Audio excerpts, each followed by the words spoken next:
everybody. Like, what are you doing? Welcome to this week's episode of the Overflow Podcast at theoverflowpodcast.com. As always, my name is Joaquin. And I'm Jay.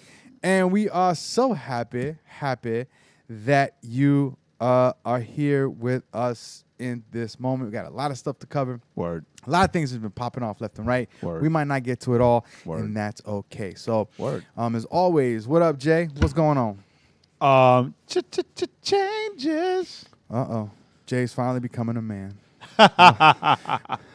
Look at this. Nice beard that I was able to grow overnight. Wow. Overnight, I think Jay started growing that beard on January 1st, 2018. 2018. And it's not even like, it's still stubble. Nah, no, I told you, like, changes at work. Right. I got a new boss. I'm on a new floor. Right. Like, a lot of stuff happening A lot of newness. at the workplace. Oh, okay. I walked in today with a box of donuts from Tip Top Ooh. for my new team. Of you and No. It's not just you and what's his face? not just Dean and I, but like the new team that we're connected to. Well, it's not a new team because we work with them, Right. but not On the same floor. on the same floor and At the same time. and not directly. Right. Like normally I would have to come downstairs and deal with them. I mean, Right. I'm still an art director, but now I'm the only art director left. Gotcha. So now they got me with the assistants that help out right next to them, like right Oh, man. next to them. So I just, So you know, now you can pop your head up like a gopher. Hey. well, no, because there are no walls. Oh, okay. They're low walls. The desks have low So I got to walls. do that back in school. Remember, you used to take your folders, your binders, and you put up the little walls. Nah. And then you'd be like, I have giant monitors, remember? well, not in middle school. Oh, no, I'm saying I'm that. talking about at work. At work, I have giant monitors. They act as the wall. But no, I came in with a box of donuts, from Tip Top. It's got to be from Tip Top, Oh, yeah, that's our favorite right? donut place. And I was like, hey. I haven't had a donut from there forever. I haven't either. I brought the box, but I gave it to them. I smell them. Right? Like I gave it to them.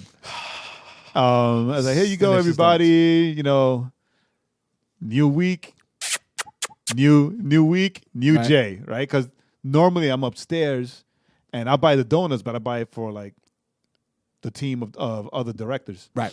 But that's it. Like everything is split. So right. Wow. dude, like it was so funny how fast like they got up, got a donut, and they're like, oh, these are fancy donuts. It's like, nah, actually not. But I'm glad you like them. Tip Top. We love Tip Top Like, because Jay, somebody came to me and said, Jay, if we didn't say it on Friday when you were down here getting your desk ready and everything, right.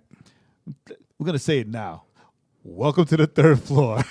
And thank you for being here with us. Nice.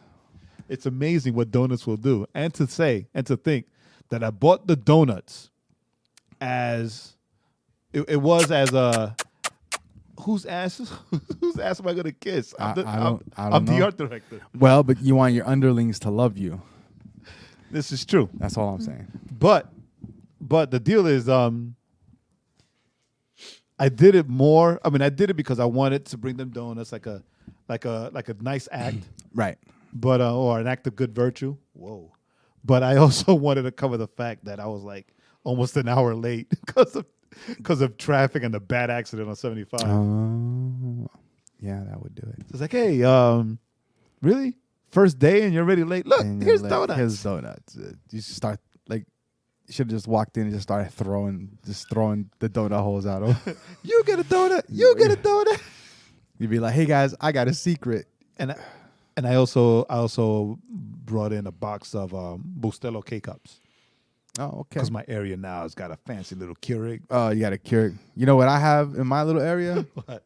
A Mr. Coffee. Nice. Like I don't know if like here. like the one we have here. Yeah, Except yeah. this one's the smaller one. I took mine to work, Oh, okay, cool. right? And so I'm hoping with the next week or so to get a bigger one. I prefer the Get Mr. like a- Coffee because you can make a pot Get like a 12 cup. for everybody. You can just come back. Oh, it's just me and the guy I work with. That's it. Yeah, but I'm saying like instead of just the K-Cup because the K-Cup is oh, it's all right, counted and it's counted. all right. So for all y'all listening, I have to get this out the way. Dun, dun, dun. Have you seen Cuisine Art, Cuisinart, whatever. Anyway, I believe it was them. Cuisinart. They have a coffee machine, right? Regular, like a coffee pot and everything. Like a drip coffee? Right, like drip coffee, like a regular coffee pot, but then right attached to it is for a K-cup. No, I didn't know that. Right, so it's like $200 or something, right? Because it's Cuisinart, Too much money. Cuisinart, whatever it's called. Anyway, Too much money. Who cares? The point is, Too much money. Hamilton Beach, Right. has their version of it, $78, $80, right. And you can get them at Walmart. But I'm like, I'm lobbying because I'm like, I would. That's amazing. I would love it because sometimes I don't want to make a full pot. I don't want to have to go through all that work. Right. You know, you can, Yeah, and it comes with a little filter, so you can put your own. Oh, nice. So you can put your own. Yeah. You know, we could put the Bustelo. You can make your cup. Cook. Drink. You know what I'm saying? That's the one thing that I liked about the Keurig, the old Keurig that we had. Is Right. that, like, sometimes the back in the day Keurig. I just want to get when they let coffee you for do myself. Nobody else wants any. Right. I just go and make my own cup. So that's what the Hamilton Beach is both. So you can make the big pot if you got guests. Yeah. Or if you just want to make the one or the two, just kind of throughout the day without having all the fuss and muss. Yeah, so I mean, And it's like $78. That's Hamilton Beach. If you're listening, I'll take one. you can sponsor us. I'll take one. But yeah, you can sponsor the Overflow Podcast or Cuisinart or Bustelo. You could also is it sponsor Cuisinart? us. What is it? Cuisinart or Yeah. Cuisinart? No, I don't Cuisinart. know. I don't know. If you're listening, we'll take yours instead. I think it's Quizzin, but Quizzin. 1 + 1 is what? Let's see. Oh, yep, it is. It is. It's Cuisinart? Yeah. Nice. If the internet, if my internet, yeah, it's let's see here. Yeah, look, it's like 12-cup coffee maker and single serve brewer. Yeah, Cuisinart is always expensive. Look at that. And this is on their site. $199.95. Damn. And it's not any cheaper at Amazon. Like at Amazon. But Hamilton Beach has their version. Their version of that combo. And Walmart had it like last time I looked like $78.95. Did you check Amazon for it? I think Amazon's was more. But anyway. So all right, so that's all things coffee part of the podcast. But all right, so Jay, a lot of changes going on, a lot of stuff. Anything that and the fact, like I told you, so at home now we're doing Polish Saturdays and Spanish Sundays, right? All right, So didn't that's know that. That's where Magda only speaks Polish to the kids, and I do the same thing with Spanish. So to help me, I started playing El Chapulín Colorado on Netflix. They have like cartoons. Right. What is a Chapulín Colorado? It's Red Grasshopper. For those that don't know, what is it? Oh, it's an old show. We know what it like is. when we were kids, it was an old show, but it was live action. When we were kids, Like, it was reruns. Yeah, and even then it was reruns, but it was live action. It was live action. The guy in the suit, in like a homemade superhero suit, yeah, and a big old mallet, and he had a lot of one-liners, a lot of funny one-liners, and he was supposed to be like the world's greatest superhero, but he was actually really afraid, and things just happened to fall into place for him. Right. but still, it was live action, right? And it was like an old guy too, right? That's true. But anyway, now they have it, the same old episodes, but in cartoon form for kids. Oh, okay. And it's on Netflix. So I started watching those with Bean. Just like, at first I started forcing him to watch them with me. Right. Oh, you got to sit here and watch it. No, you got to say, no, Papa used to love this cartoon when he was a little kid, right? Now he asked for it. Now he's at a point where he's like, Papi, I want to watch Chapulín, right? Because he can't say Colorado. No, he says Champulín. Champulín, Nice. whatever, right? But like he loves it. Oh, Like, nice. he loves it. Now he asked for it. He'll sit there and he'll watch it. He'll try his hardest to say, no contaron con mi astucia. But he does say sígame los buenos, which is hilarious. My boy. But yeah, there's, those things. All right, cool. Any legacy stuff coming up? Oh, so much legacy stuff could be done. Well, on the management side, Legacy Management finally has an IG account. I know they started following me. I was like, deny. I don't know these people. I caved because lots of big things are happening, right? That's not true. I follow everyone that follows me. The Baron is DJ 412 is on the Winter Jam tour. Yeah, I was like, what? Right, yeah. I was surprised. I was like, wait, what? He's on the Winter Jam tour. He's on the Winter Jam tour. That's dope. It's a big deal. Uzo's in Australia right now, and he's about to go on tour with Drew Bex. Oh, okay. Right. There's a 12-city tour. I just confirmed the contract today. A few gigs for What Up RG, and he's about to headline his own tour. Right. There's a lot of stuff going on, and then we didn't do a Legacy Nights this month because there's a lot of transitioning going on with the artists, with the singers, the worship leaders. Oh, okay. And so we're gonna have one next month. Okay. Right. Do you have a date yet? I want to say the 8th, February 8th. Okay. Yes, February 8th. All right. Right? And and this week I'll be visiting the Strand to take a tour of the Strand and talk to them and see what it looks like to hold our first major Legacy Nights. All right. Worship night at the Strand in Marietta Square. All right. And you have a tentative date for that? I do not. I want to go visit the place first because if it makes sense, sound technically, all the technical stuff, and with all the money stuff.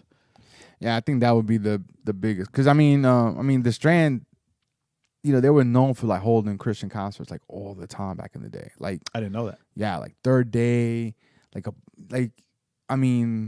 all the time. So it's not so much is it a good place to hold a concert?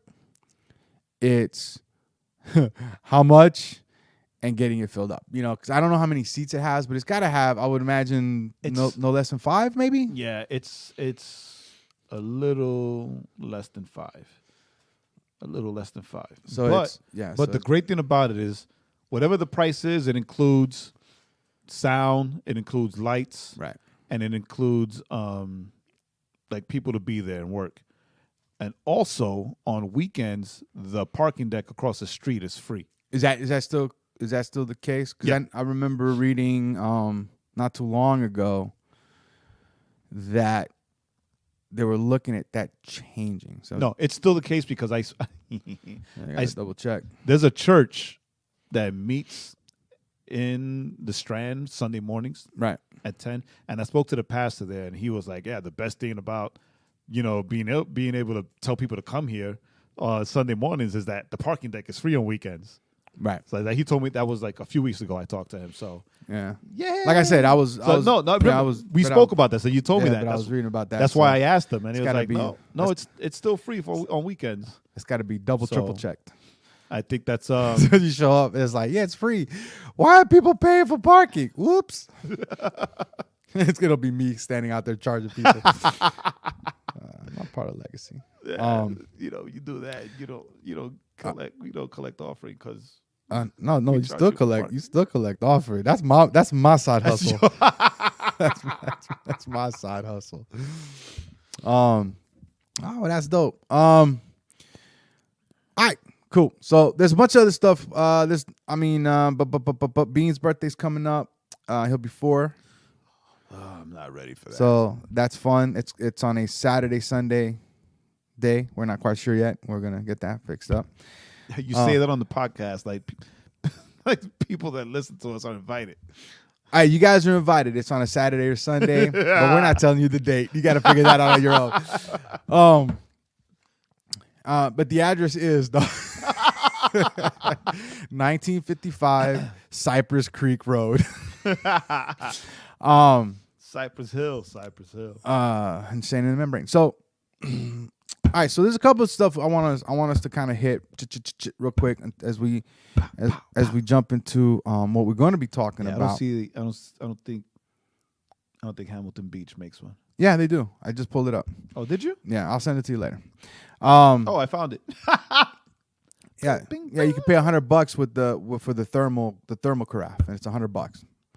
That's still $100 less than Yeah, I saw that. cuisine art. Who knows? All right, so let's go ahead and get the kind of the two things that we always like to. I'd rather have the thermal carafe. All right, that's what I'm saying. $100, still $100 less than the other. So today's trailer. No, so let's go with today's trailer. We're gonna start off with today's trailer. It's a movie we've talked about. We mentioned, but we're mentioning it again because it drops this week on digital. Yes. And as you guys know, we on digital and on the app. Oh, okay, on digital and on the app. The physical copy is still a couple of weeks away. Correct. It's the sequel to Death of Superman. Death of Superman. Animated movie Death of Superman. Death It's of the Superman. sequel Not to Superman Doomsday. And not Superman Doomsday. Right. Which was years ago. Right, They this made is a the new sequel to Death of Superman, which came out last year. This is the sequel to Death of Superman, which came out last year. And it's called Reign of the Superman. It's called Reign of the Superman. Now, if you remember when Superman died in the comic books, if you read the same comics, thing happened. Like and it was the death of Superman, and then right Superman afterwards, dies. Doomsday like wrecks his it life. was they came out with a bunch of a bunch of comics in different titles. Superman that came in to take Superman's place. This was the first introduction of Superboy as the clone, and Connor Kent and Steel and the Eradicator, and Hank Henshaw as Cyborg Superman, which confused me when we were watching Supergirl, and Hank Henshaw turned out to be the Martian Manhunter. Right, that's come. I was like, wait, that's not right. That's not right. But so it comes out on digital tomorrow, I believe.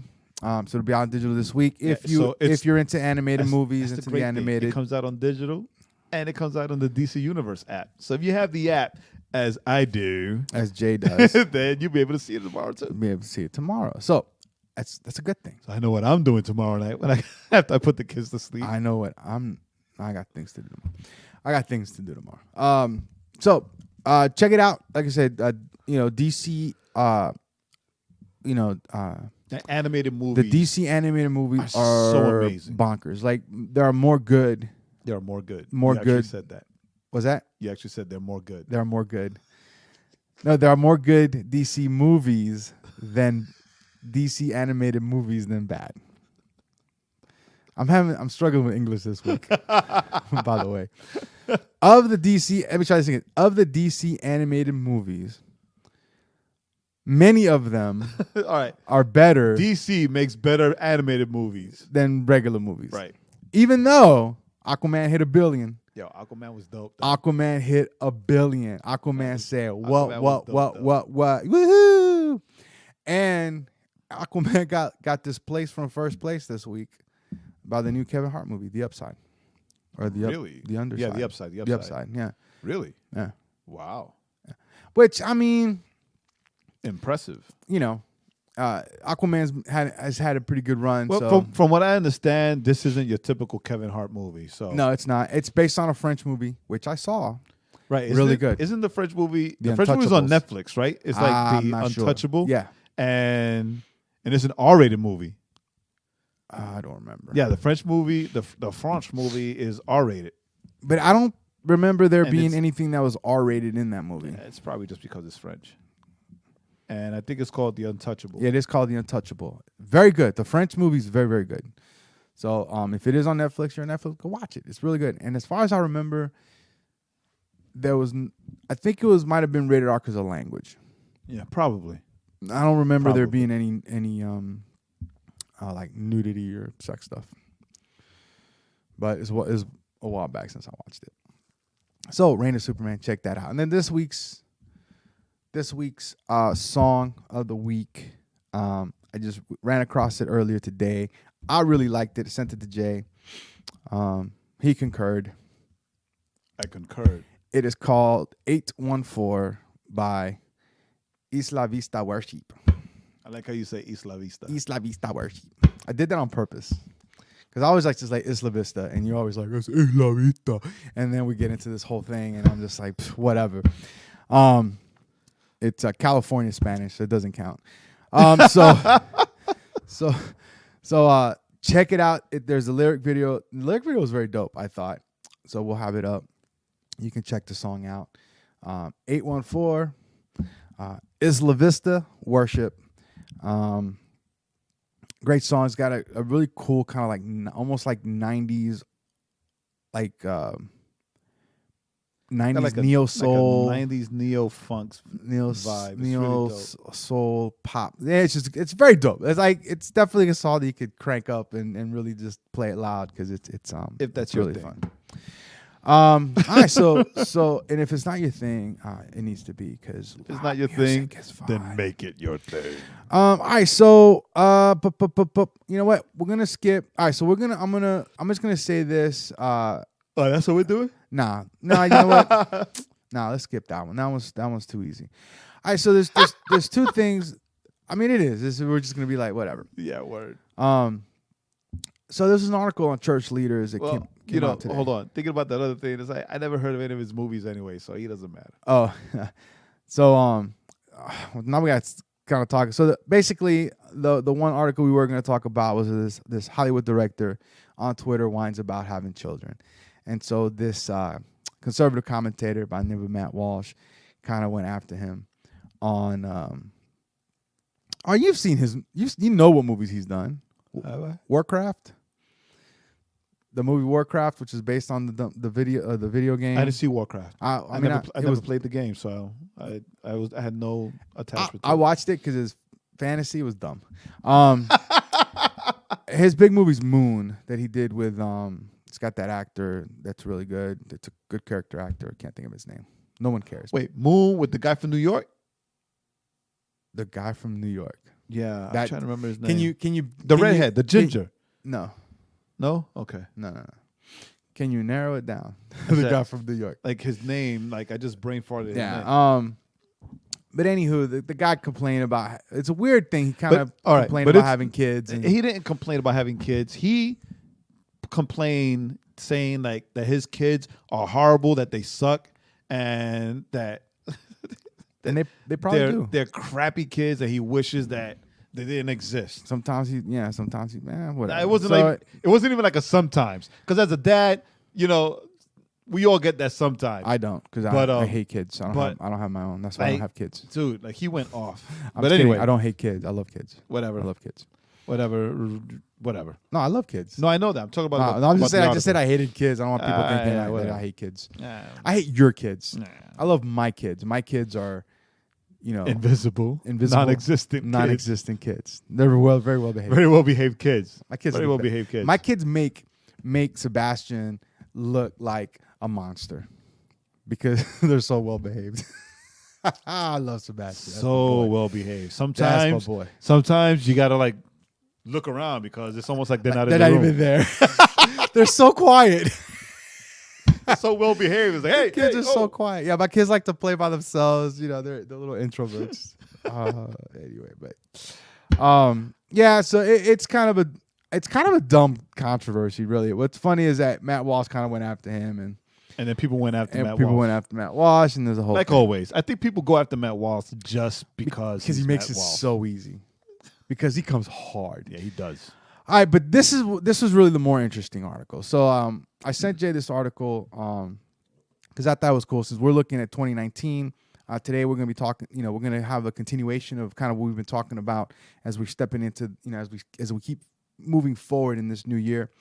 And the article is from church leaders called 5 Disruptive Church Trends That Will Rule 2019. Disruptive church trends. And it was interesting. And now what was cool was. What was funny was that the guy kind of qualified some of his statements. He was like, this is my observation. And even said, he's like, don't come after me or whatever. This is my observation from going around preaching.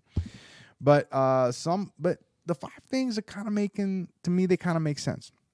So the first one was charismatic expressions of worship will grow while attractional churches will charismatic expressions of church will grow while attractional churches will continue to stall out. And basically what he's saying is that and I think this is so true, right? Because we even saw studies like or not studies.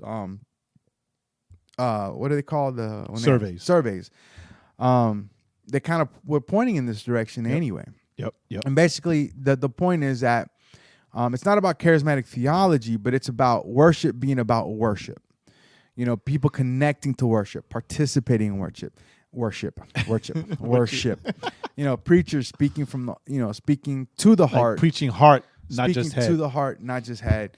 And then congregations that actually engage each other and the mission, not just people who randomly assemble. It was funny because for me, that reminded me of like influencers, right? Because influencers is a big church, but for being a bigger church, they really people engage with each other. It's not just it's not like when I went to Woodstock City where it felt like you just went, right?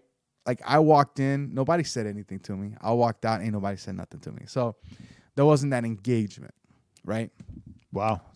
Well, that's the way but I only went once. So I mean, that was just my experience for one day. It's the reason why they say first impressions count. Right. But people, but that goes to the attractional thing, right? People like a lot of people like that, right? Because they can just kind of go and come because they don't have to engage.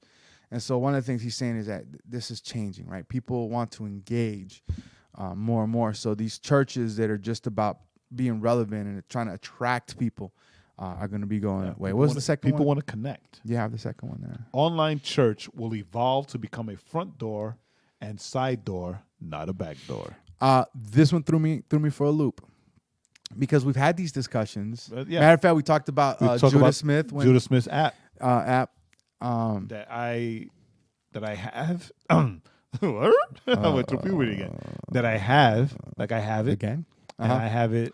I have the notifications on, whatever, and I gotta admit, like I am amazed at how much interaction goes on in this app and how full it is. And when I say full, I mean like feature full. So it's not just. Okay, it's not like this isn't me like taking shots at anything. Like the Elevation app, right? The Elevation app is informational, so you can go and you can see the sermons, right, and you can connect to e-groups. But the Church Home app, every day you get like a devotional. Oh, okay, right, from Judah Smith or his wife. You have a prayer room, like a literal prayer room. Where people come in. You can go in there? You can go in there. Into your phone? I didn't say physical. But it's literal. Yeah, it's literal. But you have like an actual prayer room where people put in their requests and then people are there typing out prayers. Okay. Right, and encouraging, right? It's a bot. It's an AI bot. And then the groups, like the church home groups, you can find by zip code, by city, whatever. Are there any home groups around here? No. Of course. And then we should start one. And then you can actually like meet people in there. Like you meet people there and you connect there, and then you go and you meet somewhere in real life. Somewhere else in real life. Right. And you hopefully they don't murder you, right? No, because it's you meet the group. You don't meet like one-on-one. You meet like the entire group. So you find everything, you interact in the app. Yeah, they call a bunch of crows a murder. So I'm just saying. You interact within the app, and then you go to the actual group, and then you get to meet these people and connect and do life with them. Okay, I think it's very. So it might be on that. It's very impressive. It might be it's at the precipice. It might be on the tip of the spear as to what he's talking about here, and the idea that people before it was, if you couldn't make a church, if you couldn't make it to church, whatever, you'd pull up the church the video and just then, to hear. And then it always like, the lobby is open. Hey, come and say hi. And it reminds me of like the old school chat rooms. Okay. Without the send the perverts, without the perverts and the weirdos. So that's what he's talking about. Well, now is that somebody comes to your church, there's a good chance that the reason they're coming is because they've already checked you out through your portals, through your online portals. And so in that sense of being a front door, I want to go to church. Oh, this church has, let me watch their preaching or whatever. Let me listen to what their preaching is like before they step in. I thought it was kind of neat. I definitely gave me a different way of looking at it. So I thought it was pretty. Number 3 was along lines with number 2. Churches and organizations will begin staffing online like it was a real thing. So you're gonna start having online pastors. So like what Jay's talking about with that app. I'm imagining if you wrote on there like I feel like killing myself today, that you probably have an actual pastor reaching out to you. Hey, a counselor, right? Hey, Hopefully. how can I help you? I like number 4. Now someone's going to encourage you to. Number 4, consumer-centered approaches to church will continue to lose momentum. Yes. And what's that? What's a consumer-centered approach, Jay? Me. Mine.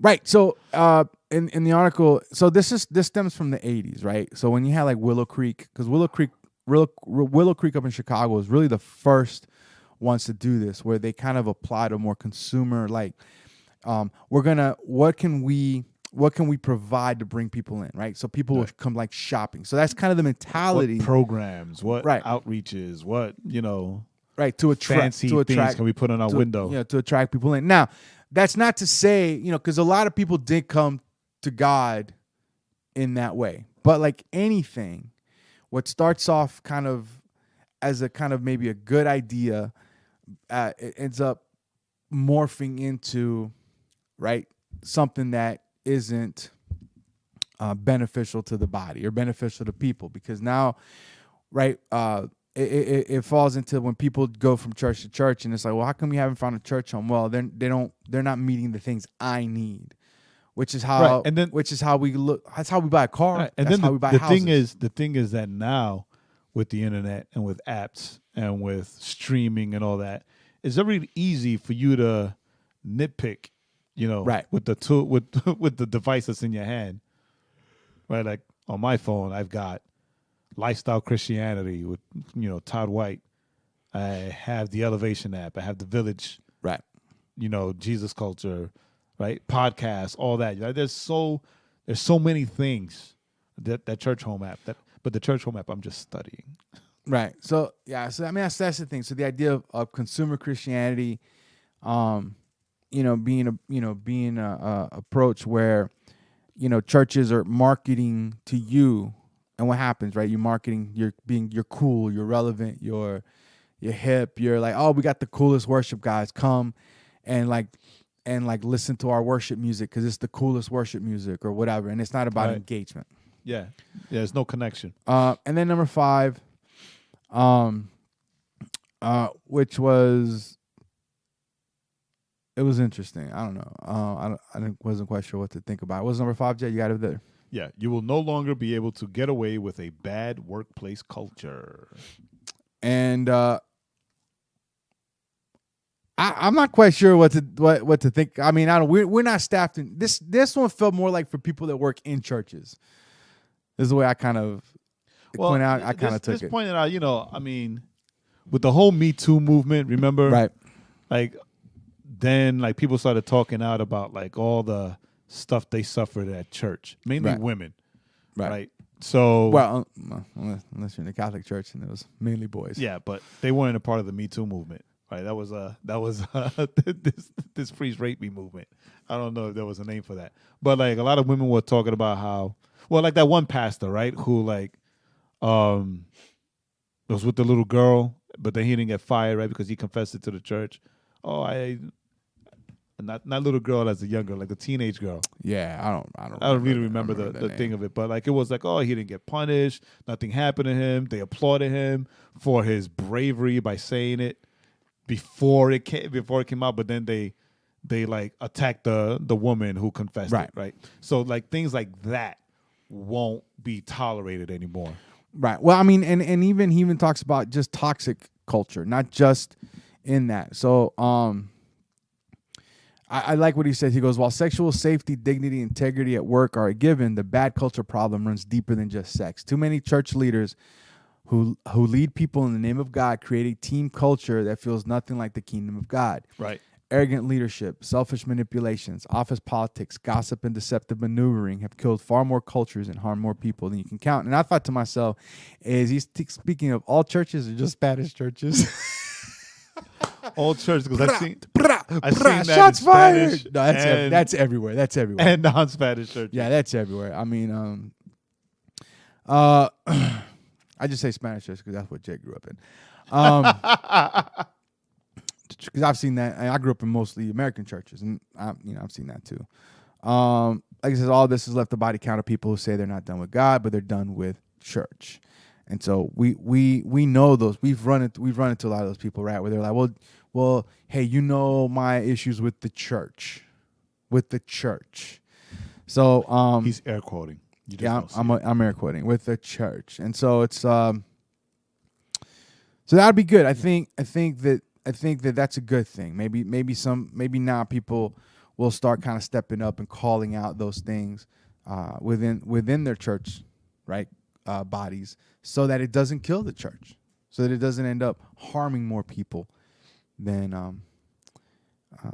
helping. I guess I don't know how to kind of finish that thought, but anyway, so that's it. So that was just this article. It's church leaders, 5 disruptive church trends. I'll have Jay link it up on the website. I think it's a good read for everybody because it's got some good things to think about.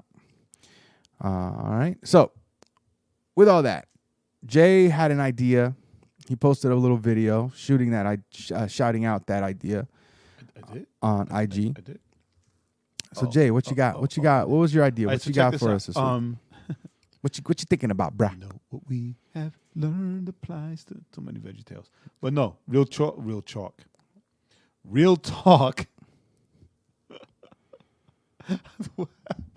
I think we shouldn't have eaten those chicken wings before. Or that is just my English problems have been going on for a while. So during church on Sunday, the pastor said something. I don't quite recall what it was, but I leaned over to Magda and I'm like, I think it had, no, whatever. I don't care. I didn't know over to Magda and I was like, yeah, but what about your soul? And then in running with everything we've been talking about starving the fear monster and about not putting on resolutions in 2019, but rather letting go of things, right? In that frame of thought, I was thinking about detoxes. Like the detox came into my mind. Right. And how nasty detoxes are. Right. And how my detoxes. And how mine are delicious. And how painful they are sometimes and how, whatever, right? And then I was gonna say my detoxes involve meat. And then the way Steaks. I continue thinking, right? I thought about, well, we do detox for the body, we do detox for the mind, we do a detox. Everybody talks about the detox for everything. Right. But what about your soul? Right. Especially why not a spiritual detox? Especially in the New Year's, right? Because I have a couple of cousins that are big into like the vegetarian, vegan stuff, and 3 days. And they're always like, "Hey guys, want to join me for a 3-day, drinking beets and beets and some green sludge, beets and kale, to detox our bodies from all these toxins." And my sister, who's the scientist, the biology gal, she's just like her eyes roll so hard they almost pop out of her head, because it's like, it's like, I'm like, well, don't eat for 24 hours. That'll detox your body. And because we think that we're cleansing, right? We're cleansing. Right. That's why I say my detox is the best because it's all involve steaks. But it's a real thing. Like everybody goes crazy with because it's like to lose weight with all these detox. Yeah, the toxins. And you want to cleanse your body and lose weight and whatever, and balance whatever, right? And I'm like, well, why is there not like a spiritual detox, right? Because it's so messed up when you're a pastor and you're in a church under another pastor. But like I just got into this whole like I just jumped on a train and just went on this ride, right? Because I'm like, bad relationships, bad friendships, right? Bad experiences, things that we see that we allow to come into our eyes, come into our ears, right? things that we say, like even the anger that we express sometimes, right? All these Mine things, is righteous, but right. all these things, like they leave a mark. They leave a mark on your soul. Right. They penetrate. They penetrate Right? our souls. Yeah. So a couple of weeks ago, and when I did some introspection, right, with this whole fear monster thing, Nice right, word. and like I did this whole Twitter thread, right. It's my first Twitter thread ever, and like talking about like mental health and emotional health and spiritual health, on a personal level, and I'm thinking, right, like, you know, there is no way, right, there's no way that I can let go of those things if I don't confront those things within me and be proactive and intentional about ripping them out. Right? About ripping them out. And I'm using an old Pentecostal thing that they used to talk about all the time about, you know, oh no, it's in Spanish. No, you gotta like pull it out from the roots. Those things are leaving roots of bitterness, roots of this, roots of that. Right? Everything in Pentecostal church has a root. It's a root. But it's true. Or it's a demon. But it's true because these things grow. They do. And they infect you. And they form in how you see the world. They form in how you build and make relationships. Right. And they also form in how you see yourself. How you not only see yourself, but how you see God. Right? How you see God. We see God and we see our faith through a lens of all these things. Right. Rather than just seeing God. Right? So, like, you know, like people who have bad relationships with their father. You can't tell them, well, God is like the perfect father. Dude, I don't know what that's like. My father was abusive in whatever XYZ way. Right? So you say an alphabet. You tell somebody who has had an abusive father in their lives that God is the perfect father, that's not gonna like do anything for them. Right? It's not gonna win anything for them because they're still hurt and roots of anger and hatred and bitterness and hurt in their hearts. So you gotta be able to. You need a soul detox. And I feel that we all need a soul detox. A lot of people are fasting now, right? 21 days of fast. Like it's almost like a given. Every Christian church in January has to do a 21-day fast. Right, every church. And it has to be in January. That's true. It can't be in any other month or any other time. Because it's not always January. Because January is the only time that it's the beginning of the year, Jay. Jeez. January is the only month or like, separated from or fasting. they do like Chris Pratt's doing the Daniel fast, and so it's just fruits and vegetables. Just fruits, yeah. He's doing the Daniel fast, and so that's a very first of the year kind of thing too. Right, that was hilarious. So why, like, why do we not like confront ourselves, right, and do a soul detox? Right? I think the problem with the idea of a soul detox, as far as why we don't do it, is because we'd have to face things about ourselves that we'd rather not face, or that may very be true, or that may be. I mean, it's a combination of things, right? It could be that we've become so comfortable with whatever this deficit is in our lives that we've kind of just accepted it, right? So we're just like, well, this is who I am, and it might be something that it's not who you're meant to be, or it's not what you're meant to be. So funny you say that, right? So funny you say that. Right? When we have those, right? When I prayed last night, right? I was praying last night, and I'm just praying things out and talking to God about myself and how I'm trying, right, all this soul detox stuff, and I'm like more introspection, more taking a look at myself and ripping things out, and and one of those things was, you know, that I put myself out there, even in the church and even whatever, as first and foremost as, you know, this guy from New York who experienced XYZ, you know, from the projects, from the streets. From New York, dog. Right, from New York, sold drugs, did all this stuff, right? And that's what people see first. That's why, like, I still mean mug. I still, and it's all a defense mechanism, right? And it's all, it's all the image that I give people of the old me, right? So if I have been transformed by Christ, right, and I have been made new, and the old is dead, the old is dead and gone. Behold, everything has been made new. Then why am I still hiding behind the old me rather than allowing people to see the transformed me? Right, that's right? true. You know, now I'm thinking because when you say I'm thinking about it, and then what you're saying, right? It just struck because, because you'll say things like, well, hey, y'all from New York. I'm from New York. Yeah. It's funny. I'm just saying, like, as you're saying it, it's like that makes sense. It's because if you go, I'm from New York, that's your shield. So then people will be like, oh, he's from New York. So they'll either stop pressing or they'll just be that's just a New Yorker, he's right? He's from up north. That's why the New York way. That's the way he or is. I say, you can't be from New York and not have thick skin, or you can't. No, dude. Yes, all right. I'm from New York, but you know what?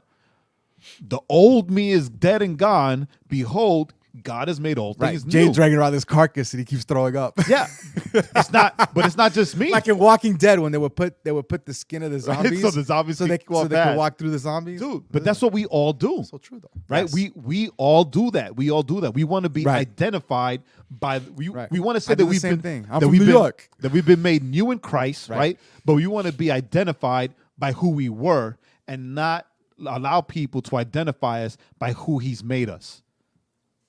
Right. And that's toxic. That's toxic because it's like you just said, you're carrying around a carcass. You're carrying around the remains of the dead and gone you. Yeah, you've skinned your old you and you're carrying that skin around. Rather than like you're like Buffalo Bill from right. Skin. Rather than being identified and being known and being seen by the new creation that God has made you. Right. And that's why Jesus died on the cross, so that you can be redeemed and be made new. Right? And it's like, why am I doing that? Why? Because it's safe, right? Because it's familiar. Right? It's familiar. It's easy for me to just be like, yo, get away from me, son. Right? Rather than be like, hey, talk to me. Let me be Let me be transparent. Let me be vulnerable and tell you about all the things that God has done. Right. Let me smile more because the joy of the Lord is my strength. And because it's right. I mean, and obviously, right. We, I speak this out of my own experience, right? So, but it's easy because when you're like, well, I'm from New York, so we're using your example. So like, I'm from New York, so I'm a certain way. Or I portray myself a certain way. Yeah. That's why these guys don't want to connect, or that's why. So it gives us a built-in excuse for why things maybe don't work the way we want them to work. Right? Not the way God wants them to work. But I mean, we sabotage ourselves. Not only that, but we allow people to say those things about us. Right. And we're happy about it. And give us an excuse to not connect. Right. To not be vulnerable. Or to say like, yeah, that's right. That's why. That's why, because I'm from New York. That's why it's not going to happen. Or whatever the but it's funny, the New York thing, because every New Yorker you meet, right? That's like their shield. Christian and non-Christian, right? Every New Yorker you meet, I always like, I always say like every Northerner, right? Whether you're from New Jersey or from Massachusetts or from New York, like if you're from the North, that's kind of a shield, right? Where it's like, well, I'm from Jersey, you don't know what it's like in Jersey. I'm from Jersey. This is how we are in Jersey, and it's like, I get it. Like that's your shield. What are you really like? But not only that. Okay, that's your shield, but that's who you were. That's who, especially if you're a believer. That's who you were before Christ. Right. You were all those things, and all those things identified you, right? But now you're a new person, right? The old is dead.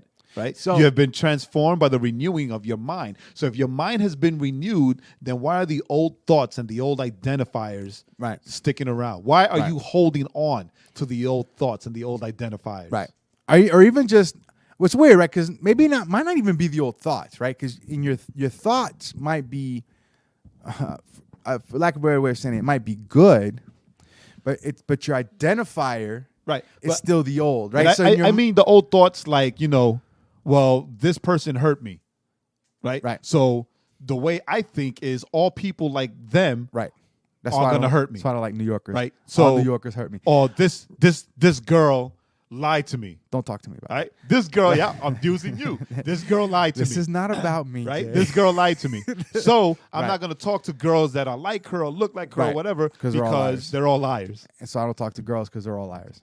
You all right? You happy now, Jay? Are I'm you happy. happy? I'm happy. It's not a breakthrough. It's a truth. You've been It's you've been harping on the whole New York thing. It's So not yeah, Jay's like, oh, you're starting to hurt my feelings. I'm from New York, dog. I don't have feelings, but you're hurting them. Well, that's the thing. If you pull up the list, right? The first thing kind of falls into that. Realize that everything counts. And so, all right. So anyway, so as Jay was talking about, so he was talking about, you're detoxing, this idea of you're beginning to take things away. So he found this article because he thought to himself, hey, let me see if there's anything out there about detoxing. Now, I'm talking because Jay had to step out to use the little man's room, and that's right. I just called him out. But Jay found this great little article called 10 Ways to Detoxify Your Soul Right Now. And as we read through it, and as we read it and read through it, we're like, wow, like this is some good stuff. This is some good stuff for us to really keep that movement and keep that what's the word? Not motivation. That dagnabbit movement, momentum. To keep that momentum throughout this year, because this is the year I was, and Jay sent me this detox is, detox 10 ways to detoxify your soul right now. I was like, I looked at it and I started texting him. I was like, man, 2019 is gonna be like the year of, the year that we just like we're killing stuff, right? Yeah, so I started. I said, "Are these our slogans? Our slogans for 2019? 2019, it's already dead thing. Yeah, 2019, new me, dead monster. 2019, this year I don't grow, I hunt. The idea of getting rid of these things. So he found this 10 ways to detoxify, which comes from a book that was written by Craig Groeschel. Groeschel. Now, what's funny is the book was written in 2012, Yeah. a long time ago. Yeah. But it's funny, but it's interesting that even that long ago, we still don't talk about this kind of idea. A lot of these different points, we all have heard at some point in our Christian life, right? But the idea of putting them all together and saying, like, these are the things that we need to kind of really start rooting at. So the first one was realize that everything counts. And this is what it says. Absolutely everything that you allow into your mind and life has an impact on how you grow or don't grow spiritually. The little choices that you make every day add up to a significant effect on your soul. So take your everyday decisions seriously. And that's kind of what Jay was talking about, right? That mentality of, well, I'm from XYZ. I'm from this place, so I have to behave like I'm from this place. That is a daily choice that we make. So whether it's me saying all women lie or whether it's Jay saying I'm from New York. So true story, right? I called up my DJ Michael earlier today. Scratch. So and I asked him, How you doing? Yeah, well, of course. But there's a big age difference, right? Right. He's like 12. He introduces me to people as like his spiritual dad or whatever. So I always check up on him. And he's like, but you never call me. But then I asked him, as a 20-something-year-old, how do you see, going to God for all of your decisions, right? Right. Because as a 45-year-old, it's something that is a little easier for me, right? But unlike a 20-something-year-old, I'm a little more fundamental in my faith, right? Right. So A little more fundamentalist. little fundamentalist in my faith, and he was like, I think like believers my age, we know what faith is and having faith in God, but I think we're more like we grew up under Christian parents that prayed and prayed and prayed a lot and went to God for advice or for direction for everything, but stuff still didn't work out or stuff didn't pan out. So so it's more like, we take that experience where we pray to God and we ask, but we still, while we're asking, we're doing those things, right? So we're jumping on those things and we're doing them. And I was like, okay, so when they blow up in your face, do you get mad at God because, hey, God, you didn't help me, when you didn't wait for him to respond, right? Because you just wanted to, all right, God, I let you know, but I'm still going to do it, right? Right. So, and in this thing, and he was like, you know what? It's like, I never even thought of it. Like, you're making me think about all of my decisions now. And I'm like, that's good.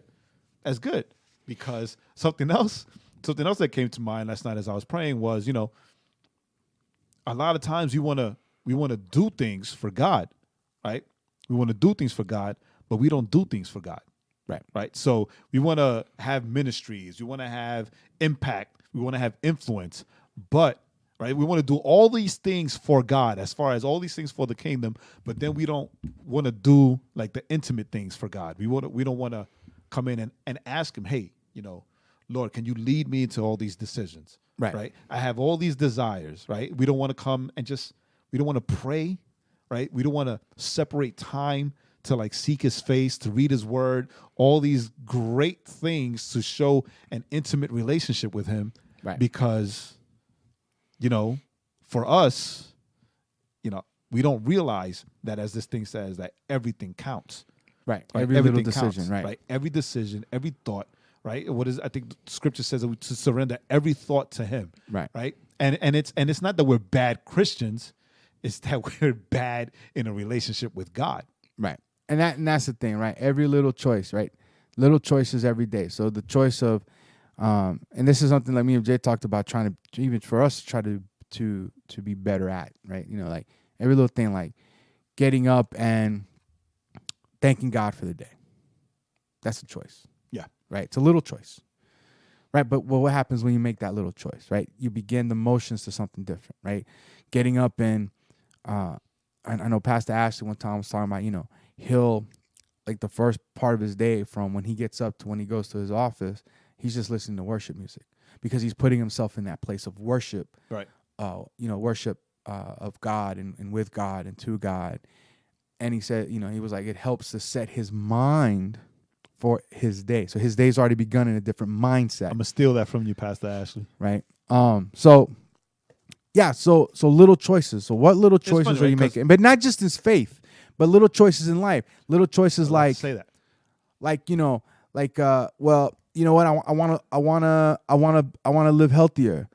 So do I get the garden salad or do I get the French fries? Right? French fries. I love French fries. Listen, I will take pizza, dump a bunch of fresh cut fries on them, fold it up, and eat it.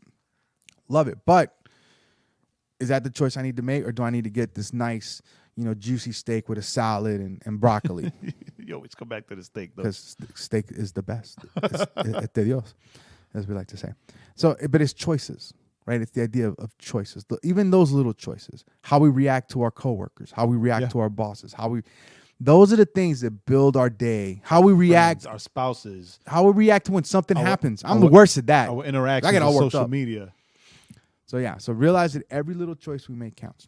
All right. The next is identify the lies that have deceived you and replace them with the truth. All right, so we can just pretty much stop. That we're done for the night. We're done, right? This is it. We're done. This is going to be an 8-part series. Right? Let me read what else it says. It says, examine your life for toxic behaviors. What you do that harms your spiritual effectiveness or distracts you from God's purposes for your life. Right? Toxic emotions. Feelings that lead you away from God's truth, and toxic consumptions, media you consume and people you spend time with. Ask God to give you the wisdom you need to discern which of all those are toxic to you. Right? Yo, you know what the hardest thing about this is, right? Is that a lot of these young believers, they feel that, and it's almost like the mentality of the abused, right? Or like spiritual Stockholm syndrome, right? They feel that they need to be just trademark that. Right? They need to be around toxic people, right? Because by being around toxic people or having friends that are toxic, right? They're being a light, Right. Not realizing that toxic kills. Right, toxicity kills. Right, being close to things that are toxic kills. If there's a toxic spill in a nuclear power plant, nobody sticks around because I'm going to sweep it up. See if we can clean it. Oh, I want to see the three-eyed fish. Right? No, they are told that they have to leave. Right. They have to abandon that area. area. And you need special gear to come back to clean the toxic spill or whatever it is. When the I was gonna say tidal wave, but what is it? Tsunami. The tsunami hit that place in Japan, right? That it affected Fukushima. Yeah, something like that. Fukushima. Right. I have friends that live close, not like super close, right? But close enough. But close enough that when it happened, I reached out to them. Like a college friend and his wife. I reached out to them on Facebook. Like, hey, Hiro, is everything okay? Are you all right? It's like, yeah, Jay, we're close. We're not close enough to the power plant where it's affecting us, right? But thanks for checking up. It's like, all right, I'm going to keep you guys in prayer, right? Like a week later, hey Jay, keep praying for us because now we have to leave, right? We have to leave our house and leave the area, right? The toxic everything is growing and it's in the air where we live, right? So we have to leave. So that's the thing, right? If things are toxic, like in the physical, in the natural, right? It's affecting you in the spiritual. I've always said this, like on earth as it is in heaven, right? Yep. Things that are in the spiritual reflect in the natural, and vice versa, right? So no, it is not a smart idea. It is not a smart idea for you to keep toxic friendships. Right. It's when you're a child of God and you're trying to seek more of God, because these toxic friendships will pull you away from God. Right. Things that are toxic slowly poison. Right. It's like being an alcoholic and saying you go to the bar so you can help other alcoholics. Right. Right. Yeah, you might help one, but over time, you're the one that's gonna end up changing and reverting back to your old behaviors. Or the example I remember as a kid, it's like, you see yourself as like you're standing on a chair and you think you're going to pull this person up, right?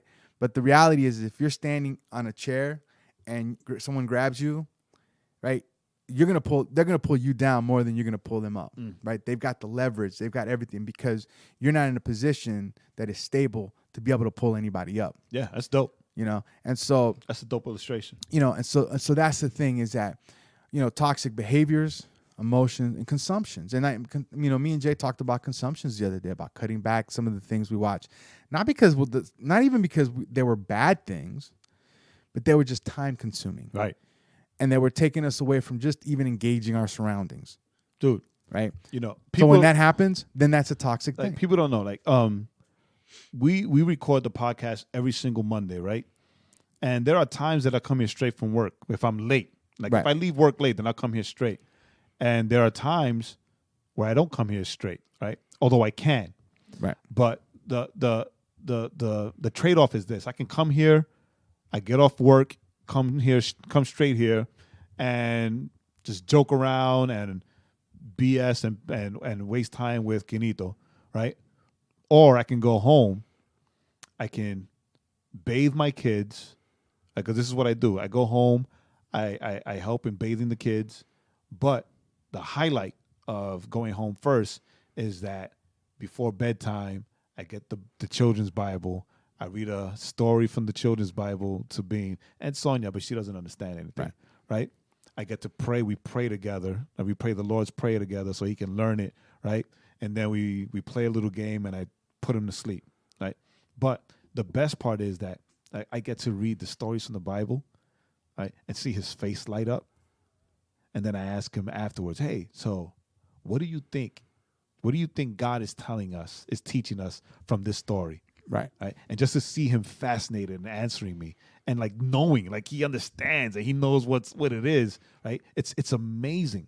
And I can't trade that. I can't trade that for anything. Right. But if I'm going to use that time instead to be here and joke around and BS or whatever, or be somewhere else and waste time, then I miss out on that.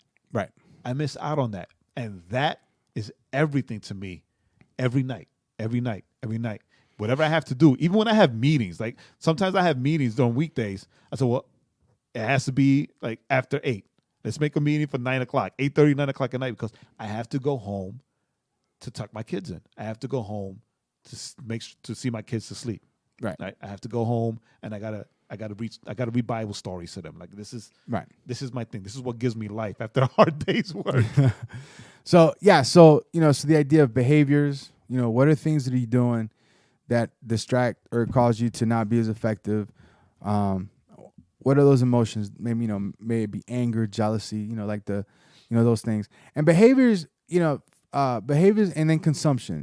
One of the things, because we love music so much, and that's one of the debates we're always having about music. And, it's like, talking to a lot of young kids today, it's like, well, should you listen to that artist? And, you get a lot of, well, I don't think there's anything wrong with secular music, or I don't think there's anything wrong with listening to that. And it's like, well, listening to this artist or that artist. I'm like, okay. So my question is, right, and I've always used this as my measuring stick, and I learned this a long time ago, right? When it comes to media consumption, and this is the question you ask yourself, is this thing that I'm consuming hurting or helping my relationship with God? So if it's something that's going to potentially hurt your relationship with God, then maybe you shouldn't consume that. Maybe you shouldn't watch it. Maybe you shouldn't listen to it. Or if it's going to shine a bad light as far as your reflection of God, right? Right. So if this is the thing, right? This is always the thing. A lot of this new generation. And this is not just with consumption. This is also with behavior. No, this is with everything, right? With like they want to be seen as equal to non-believers, right? But when it's not always a good thing when a non-believer says, "Hey, you're just like me." Right? Because if that non-believer, like if you know the depths of depravity and sin that non-believer enjoys doing every day. Right. And you're sitting there doing it with them. And they see you as an equal, son, that's not a compliment. Mm-mm. That's not a good thing. Mm-mm. You're not reaching him for the kingdom. They're reaching you for the other kingdom. Yeah. And so this leads us to this third one, which No, I don't need anything to drink. Jay's getting something to drink. I'm just narrating everything. Jay's getting a glass. Jay's getting water. No, the third one, because it all flows together. Clean up your thoughts, and this was a hard one.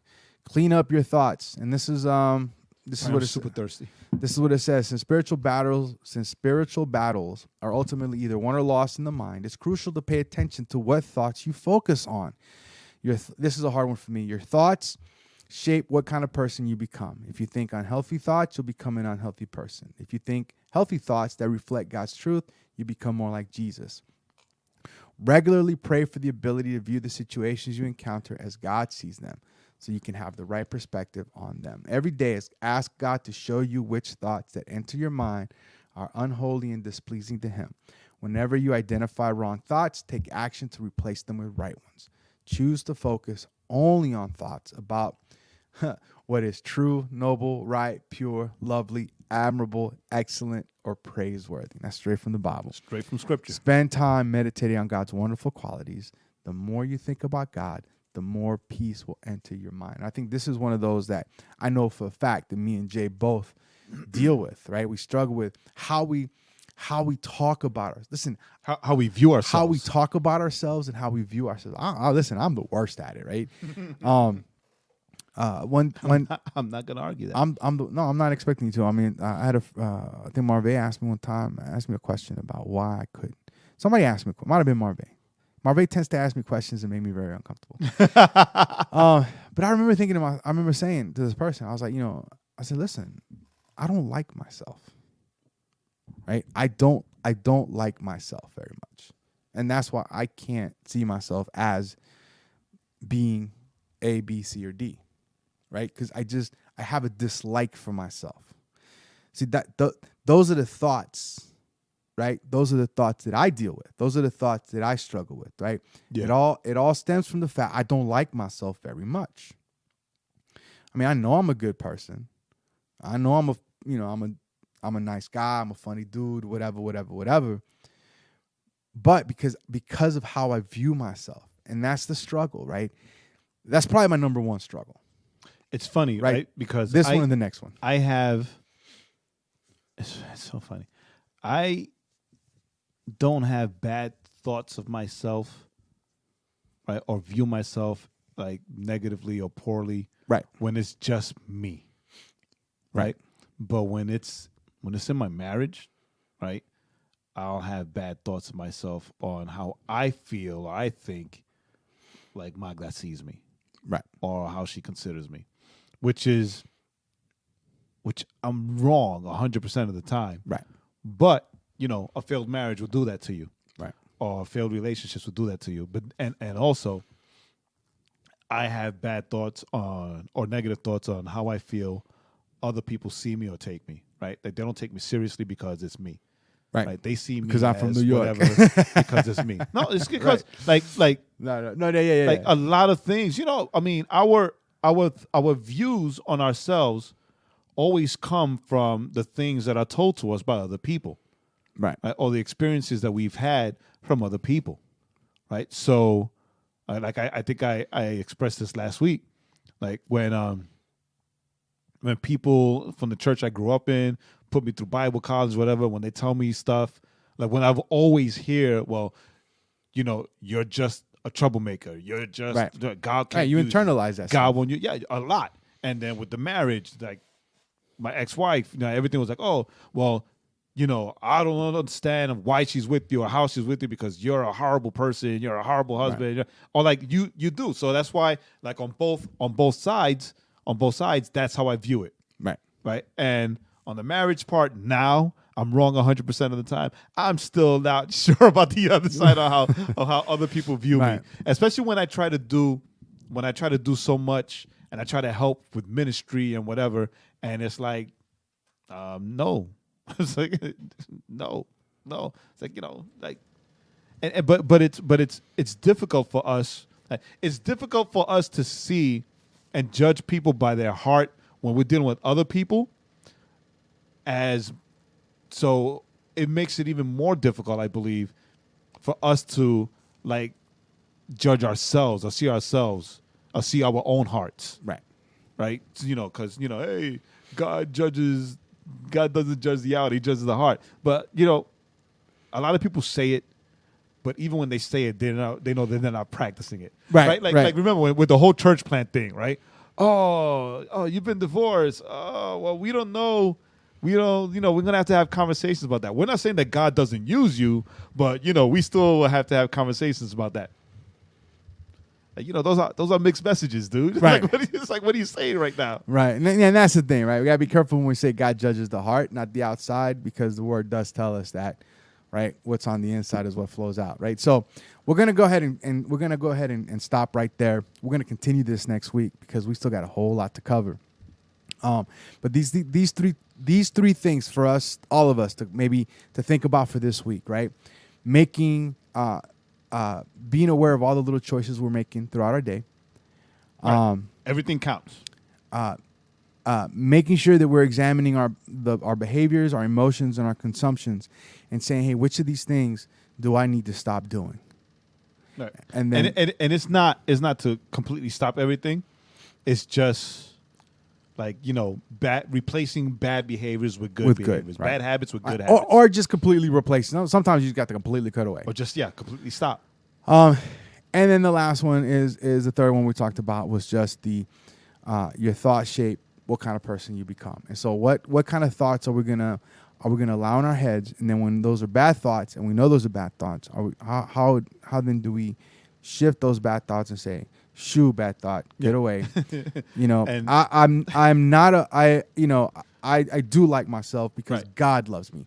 Those kind of things. And just in case you needed it, the scripture reference that was used in the thoughts is found in Philippians chapter 4, verses 8 and 9, where it tells us, to keep our thoughts on all things that are good, pure, excellent, praiseworthy, where Paul teaches that. It's, in case you need to pull it up, write it out, put it somewhere so you can have a daily reminder, a daily reading. All the good things. So thank you. Next week, we'll continue with this. It's a good conversation. It's a good thing to talk about. Soul Detox on the Overflow Podcast. Soul Detox. Thanks for joining us.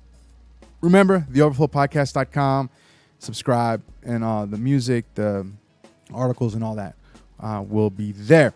As always, my name is Joaquin. And I'm still Jay. And this is the Overflow Podcast. Thanks for being here with us. We will talk to you next week. Peace.